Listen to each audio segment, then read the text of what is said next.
मैं हमेशा की तरह नाइट ड्यूटी आ गई थी, तो ऐसे ये तो मालूम नहीं था कि फायरिंग वगैरह चल रहा है वीटी स्टेशन में। तो मैंने बोला कि क्या है ऐसे, तो बोले नहीं ऐसे वीटी स्टेशन में फायरिंग वगैरह चल रहा है, ऐसे मैसेज आया है, तो हमें वार्ड में इमरजेंसी सब तैयारी रखने को बोला। तभी मुझे फायरिंग की आवाज़ सुनाई दी, और जब मैं खिड़की की तरफ आई तो मैंने देखा कि ये 2 टेररिस्ट जो थे वो भाग रहे थे, उनके पीछे पुलिस कांस्टेबल उनके पीछे थे।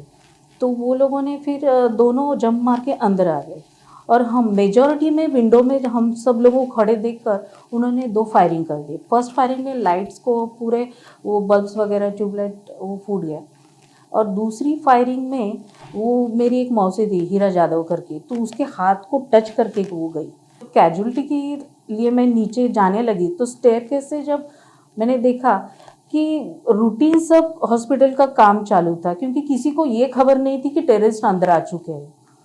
और जब मेरी एक सिस्टर ने देखा कि उन्होंने बोला अंजलि ये क्या है, मैंने बोला अभी वो टेररिस्ट लोग अंदर आ चुके हैं, उसकी फायरिंग की वजह से ये जख्मी हो गई। इतना सुनते ही सब लोग भाग दौड़ शुरू हो गई, और फिर मैं उनको वहाँ पे बेड पे रख के मैं अपनी वार्ड की तरफ जाने लगी।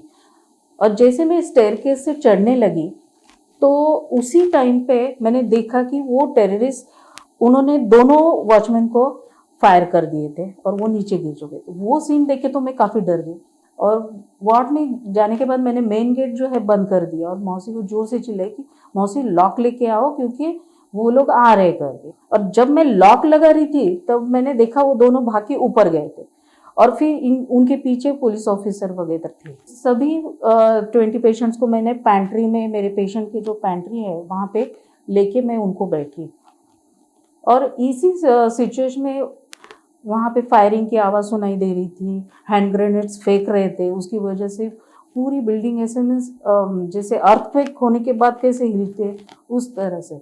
जब ये सीवियर हाइपरटेंशन की पेशेंट जो है शबनम करके थी, तो इन्हें पेन शुरू हो गया, तो कैसे तभी उसको बातों में उलझा के मैंने कि शबनम देखो, तुमको जितना तक होता है आप पेन को बर्दाश्त करो, अगर ज़्यादा होने लगे तो बोलो। फिर उसको तैयार करके मैं स्टेयरकेस से पूरे ऐसे दीवार को लग के वो पेशेंट को धीरे धीरे ऊपर लेके गई, क्योंकि थोड़ा भी ज़रा इधर हो जाता है तो वहाँ ऊपर जो फायरिंग चालू है उसकी एक भी गोली किसको भी लग सकती है।